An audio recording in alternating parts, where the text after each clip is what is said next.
ನಮಸ್ತೆ ಫ್ರೆಂಡ್ಸ್, ಇದು Saturday afternoon ನಾನು ಸಾಂಬಾರು ಮಾಡ್ತಾ ಇರೋದು ಏನು ಅಂತಂದರೆ ಮೊಳಕೆ ಕಾಳು ಸಾಂಬಾರು.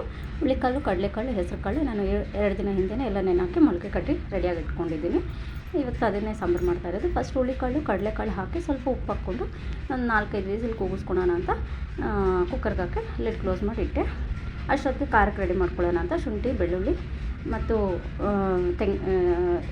ಈರುಳ್ಳಿ, ಸ್ವಲ್ಪ ಗಸಗಸೆ, ಒಣಮೆಣ್ಸಿನ್ಕಾಯಿ, ಚಕ್ಕೆ ಲವಂಗ ಸ್ವಲ್ಪ ಹಾಕ್ಕೊಂಡಿದ್ದೀನಿ. ತೆಂಗಿನಕಾಯಿ ಒಂದು ದೊಡ್ಡ ರೋಲ್ ಫುಲ್ಲು ತೊಗೊಂಡಿದ್ದೀನಿ. ಕೊತ್ತಂಬರಿ ಸೊಪ್ಪು, ಧನಿಯಾದೂಳು ಮತ್ತು ಸ್ವಲ್ಪ ಅರಿಶಿಣದ ಹಣ್ಣು.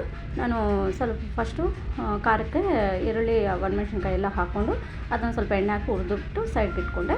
ತೆಂಗಿನಕಾಯಿ ತುರ್ಚ್ಕೊಂಡು ಇಟ್ಕೊಂಡಿದ್ದೀನಿ ಜಾರಲ್ಲಿ ಹಾಕ್ಕೊಂಡು.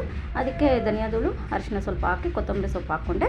ನಾವೇನು ಹುರಿದ್ಬಿಟ್ಟು ಇಟ್ಕೊಂಡಿದ್ದೀವೋ ಒಣಮೆಣ್ಸಿನ್ಕಾಯಿದು, ಈರುಳ್ಳಿ ಅದನ್ನು ಹಾಕ್ಕೊಂಡು ನೈಸಾಗಿ ಗ್ರೈಂಡ್ ಮಾಡಿ ಇಟ್ಕೊತಾ ಇದ್ದೀನಿ. ಅಷ್ಟೊತ್ತಿಗೆ ಹುಳಿಕಾಳು ವಿಸಿಲು ಎಲ್ಲ ತಣ್ಣಗಾಗಿತ್ತು, ಇಳಿಸ್ಕೊಂಡು ನಾನು ಹೆಸರು ಕಾಳು ಆಮೇಲೆ ಹಾಕ್ಕೊಂಡಿರೋದು. ತರಕಾರಿ, ಹೆಸರು ಕಾಳು ಸ್ವಲ್ಪ ಬೆಂದ ಮೇಲೆ ಖಾರ ಎಲ್ಲ ಹಾಕ್ಕೊಂಡು ನಾನು ಸ್ವಲ್ಪ ಉಪ್ಪು ಹಾಕಿರೋದ್ರಿಂದ ಮತ್ತಷ್ಟು ಇನ್ನು ಸ್ವಲ್ಪ ಉಪ್ಪು ನೋಡಿ ಹಾಕ್ಕೊಂಡೆ.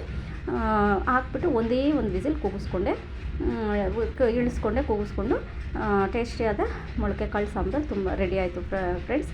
ತುಂಬಾ ಚೆನ್ನಾಗಿತ್ತು, ಟೇಸ್ಟಿ ಅಂತೂ ಸಖತ್ತಾಗಿ ಬಂದಿದೆ.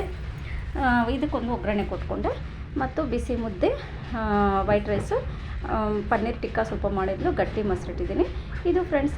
Thank you. See you next vlog.